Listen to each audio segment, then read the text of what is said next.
Week 1. Welcome back. For those of you who couldn't make it to the second annual Brocation, here's a little snippet to remind you of what life could be like if you make good decisions. Draft was always done in person. We hated doing it online. We didn't want somebody winning after auto-drafting, and we wanted to be together to get a sense of the guy's next pick. A dozen guys depended on the league. It was camaraderie, like men's groups or golf, except we were doing it with football. All the league provided, even if you lost, was staying in touch with the boys and getting together a couple times a year. That's what it's all about. It's what the wives and the girlfriends could never understand. That what the league does is provide community for guys who don't have it anywhere else. That's it. That's all it is. It's like a monthly book club for regular guys.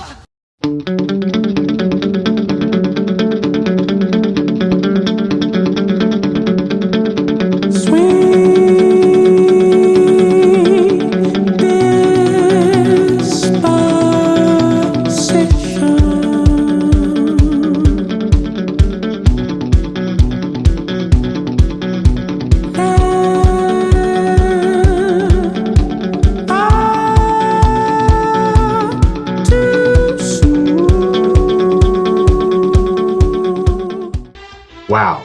To say you missed a good one be like saying, hey, I had the chance to meet Jesus Cristo himself, but I decided it wasn't for me. Boner move of the year. Let's move on, as we've got a week full of pain to go over now that we are back at it and not much time to do it in. Starting at the top and working our way to the bottom, our El Fuego Hombre of Week 1 was not Brent's proof of the greatest draft ever, but instead a guy who creeps in the shadows. You guessed it, Brando What the F Rogers, who puts up a massive 222 to obliterate the old salty dog, Dirty Mike and the boys at 161. Congrats Brando, you've got 40 doll hairs coming your way. Honorable mentions go to our newbies, Derek Milligan's OJ's White Stallion, not to be confused with Derek Young's Peyton Doesn't Know Football or How to Draft, and Jordan Wolf's Whisker Biscuits for winning their Week 1 games in the Big Show. These guys coming in and beating some salty veterans is like leading at halftime, only to watch a guy fresh out of college come and make you look like you didn't have a choice in wearing women's earrings and nail polish. Congrats boys, Derek's White Stallion beats Eric's Cleveland Steamers 212 to 161, and Jordan's Whisker Biscuits rolls up Derek's Doesn't Know Football or How to Draft 193 to 166.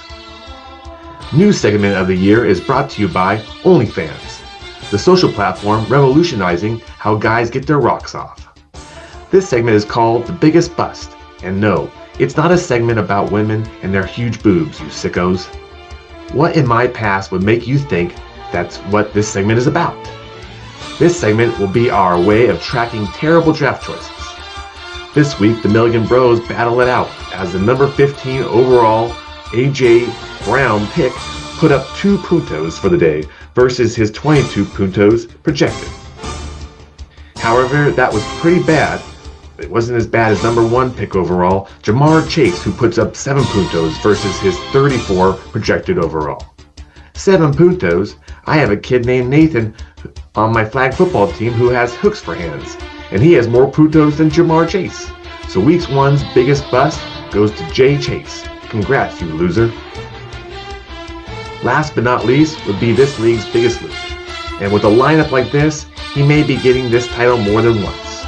Old Smooth Saddle himself is our biggest loser of the week with 117 puntos. Yikes. Alright ladies, Week 2 is upon us. Let's hope we can add some humility to these newbies by beating their socks off. Sugar Bear out.